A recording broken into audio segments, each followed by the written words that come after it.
నమస్తే welcome to 6 TV నేను Radhika details చూస్తే బీసీలకు 42% రిజర్వేషన్లు అమలు చేయాలని డిమాండ్ చేస్తూ బీసీ జేఏసీ చేపట్టిన రాష్ట్ర బంద్కు కాంగ్రెస్ మద్దతు ప్రకటించింది।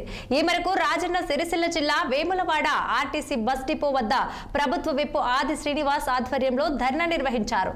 తెల్లవారుజాము నుండే నిరసనలో పాల్గొనడంతో ఆర్టీసీ బస్సులు డిపోలకే పరిమితమయ్యాయి।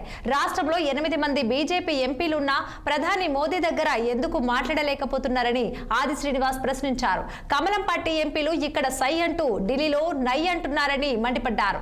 రిజర్వేషన్లకు మద్దతు ఇవ్వకుండా యూటర్న్ తీసుకుంటున్నారని ప్రభుత్వ విప్ ఆరోపించారు। ఢిల్లీలో జంతర్ మంతర్ వద్ద గతంలో చేపట్టిన బీసీ సంఘాల ధర్నాకు బీఆర్ఎస్ ఎందుకు మద్దతు ఇవ్వలేకపోయారని ప్రశ్నించారు ఎమ్మెల్యే ఆది శ్రీనివాస్। రాష్ట్ర శాసనసభలో చట్టాలు తయారు చేసే సందర్భంలో అన్ని పక్షాలు మద్దతు ఇచ్చిన క్రమంలో 8 మంది భారతీయ జనతా పార్టీ సభ్యులు కూడా మద్దతు ఇచ్చినటువంటి సందర్భం।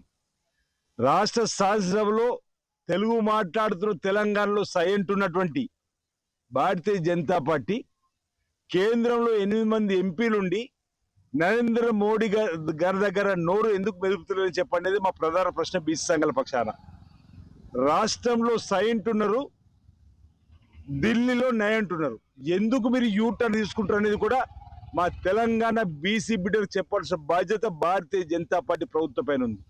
బీఆర్ఎస్ పార్టీ కూడా రాష్ట్ర శాసనసభలో సై అని మద్దతు ఇస్తుంది, కానీ కేంద్రంలో ఢిల్లీ దగ్గర జంతర్ మంతర్ దగ్గర బీసీ సంఘాలు ధర్నాలు చేసి నిరసన వ్యక్తం చేసినప్పుడు రాలే। తెలంగాణ రాష్ట్ర ప్రభుత్వం పక్షాన జంతర్ మంతర్ దగ్గర ధర్నాలు చేసినాయి। బీఆర్ఎస్ కూడా బీజేపీకి వ్యతిరేకంగా ఒక్క మాట కూడా మాట్లాడకుండా నోరు మెదపకుండా ఉండడానికి కూడా మా బీసీ బిడ్డలు గమనిస్తున్నారు।